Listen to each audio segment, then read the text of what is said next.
As we roll into week 6, many of you guys need help setting your lineups, and I'm here for you. I got my top 30 running back rankings today in tiers, so you can get that help setting your lineups. And let's get this started. The top 30 running backs for the week off the tier maker. One of the funnest things we do all week long here.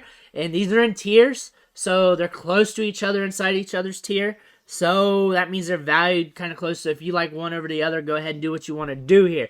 But let's start things off with the stud tier, tier S here. Austin Ekeler, Saquon Barkley, Nick Chubb, Christian McCaffrey. Usually the same old dudes every week. We got Ekeler versus Denver.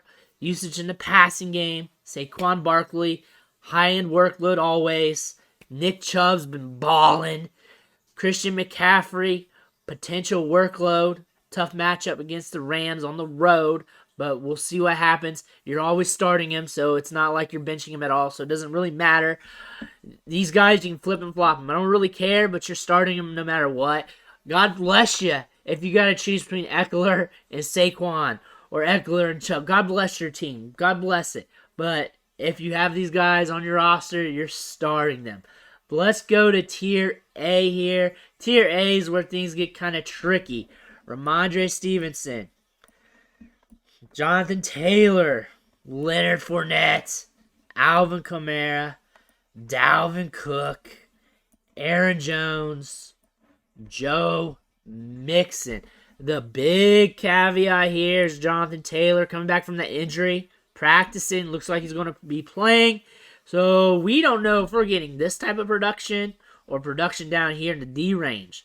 So we're just going to have him chilling, and you do what you want with him because we don't know what's the pitch count going to look like. We don't know how effective he's going to be, but we do know that he's going to be on the field to some capacity, so he's just there chilling. So all these running backs here getting a good workload here. Leonard Fournette, Kamara, Dalvin. Ramondre's kind of high, so I'm just peeling him back a little bit. Kind of good in this range. I would not be surprised if Joe Mixon against the Saints does a little bit more than expected. Getting a good workload, a 15% target share, passing numbers, and the volumes there.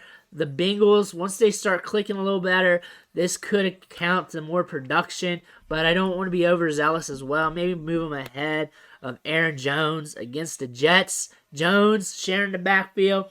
Who knows what's going to happen in that game? Could be a slower paced game, so you want to be cautious but not overzealous. But I'm not kidding anybody. You're starting just about everybody in Tier A. Jonathan Taylor is a wild guess right here. You can really throw him anywhere in the tier, honestly. But let's go to Tier B. Let's go look at this tier right here. Breece Hall, Miles Sanders, Jeff Wilson, Melvin Gordon, and Kenny Walker. I'm moving Kenny Walker up a little bit. Kenneth Walker, moving him up around there. I feel like him, Miles Sanders, these guys have some similarities. Not a player comp standpoint. I'm talking about how like they can produce as fantasy football assets. They're both very explosive. They're both expected to see workload. It's just a matter of how the game script unfolds for them. You got Miles Sanders against Dallas. That's a tough matchup. And you got Walker against Arizona. I know Walker's going to get some touches, so I'm going to move him up a little bit. I'm not too keen on that Dallas matchup. Breece Hall is a stud in the passing game. He is rising up the ranks. He should be super valuable in Dynasty right now. I moved him up my Dynasty rankings over at DynastyLeagueFootball.com. Go check those out. I moved him up a good bit this week, and he should be on the rise for everybody. And there's no secret. He has Tier A production. It's just he's on the Jets. And you don't know what you're getting week to week, but I know he's being used in the passing game. I know he's explosive. That's why he's a top of Tier B. After this, things get a little dicey. Things get really dicey. Like, it's not fun. It is not fun. Darrell Henderson, Eno Benjamin, Clyde Edwards-Helaire, Raheem Mostert, and J.K. Dobbins. J.K. Dobbins against the Giants on the road has a chance to do some things, especially if he gets the volume. You know what? Clyde Edwards-Helaire against Buffalo. That's money printer go Bird game, and I don't want to be under on him. And I'm going to move him up here. I'm going to move him up a good bit. I understand the touch distribution's a little lighter in the pants for him, but on the same time, Patrick Mahomes, the offense, we're in a high-volume game here. I don't see the reason why we should be sleeping on him. I'm going to bump him up. Darrell Henderson might be in tune for a larger workload this week, but I don't know. Eno Benjamin, too. I mean, these are all questionable guys here. I'm not really in love with Mostert. I don't really like him. But when you look at this other tier, it's kind of dirty as well. So you got Zeke and D, James Robinson, Devin Singletary, Najee Harris, A.J. Dillon, Kareem Hunt, Travis Etienne, Tony Pollard, Tyler Algier, and then Joshua Kelly. So first things first, Devin Singletary's in a money printer game, so I want to just throw him up here. I want to add some to the stock just because of where he's at here. Najee Harris, he's getting workload, and it's not been great for him from an aspect ratio with his team and his situation. But you know what? He could turn things around. He could catch the end zone. But why would I put Myles Gaskin ahead of him? That wouldn't make too much sense. So let's move him up a little bit. We don't want to sleep, but we don't want to be overboard either. A lot of people are really down on him. I'm just treading water. These two, the Jaguars boys. Let's move them ahead of Zeke, both of them. Let's just keep them there. And either one of these guys are going to do something this week, and the other one's probably just going to be a good running back. The other one's probably going to be a good RB2, RB3-ish, but one of them's going to do something. ETN could pop off and do something for us. Robinson could fall in the end zone. They're almost 50-50 on the carries. I always want to move Zeke back, and I want to move Pollard ahead of him a good bit because this matchup against the Eagles is going to be very interesting. A divisional matchup, primetime game.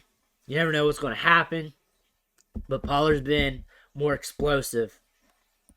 Kareem Hunt here. You never know what's going to happen here as well against New England. Not the greatest matchup ever. I got Nick Chubb up high. Kareem Hunt catches the ball in the backfield. We could have a Kareem Hunt game. That still happens sometimes, but you just want to eyeball that one. I'm just having Tyler Algier, Joshua Kelly hang out here in the back. I might have Zeke right behind them. Just because I don't see what's the difference really. Zeke's not getting a shit ton of touches. Zeke's not explosive. You need him to fall in the end zone. Tony Pollard's stealing some work, and this isn't the greatest matchup for him. And we have Algier and Kelly. Kelly's just getting some extra workload here, and which has been helping his fantasy production. We got the Denver game. Chargers could be up in this game. I expect it to be kind of crazy. So this game script could flip on its head. He could get some end zone looks, could get a couple extra rush attempts. They're trying to save Eckler for the long haul. I look for Joshua Kelly to be valuable as a low-end fantasy asset for the rest of the year. And I think we can move some of these guys really down. Eno Benjamin can come down this tier, and Darrell Henderson can come down as well. Cam Akers is out more than likely. I look for Henderson to get a good workload, but against Carolina, slower-paced game, I don't want to bet on him too much. I'll put him ahead of the Jaguars guys, and I actually want to take Gaskins down a peg. I'm not in love with them at all this week. I'm into Kareem Hunt a little better. I feel safer. But again, you just got to start what you can start. Yeah, I'm good with this. I'm good with what I got him at here on the tiers. And honestly, running back's ugly. Running back is ugly. Tier D here, who do you think is going to hit the most? I can see Kareem Hunt doing something because sometimes he gets some workload around the goal line, catches a couple balls out of the backfield. Darrell Henderson getting some extra carries, especially in his matchup. And Pollard's explosive. And sometimes that just breaks his way in some of these game scripts. Outside of that, it's any guess from there. But I feel like I'm pretty solid on these tiers, where I have them ranked. So let me know what you think in the comments below. Who are you starting this week? Who am I sleeping on? And everything else. Make sure you smash that like button on the way out. Really helps the video in the algorithm. And if you haven't already, hit that subscribe button. It's going to help you out. I'm dropping player rankings all week long. waiver wire videos, trade videos, film studies, and everything else I can find. It's all here. I want to thank you for watching, though, and I'll catch you on the next vid.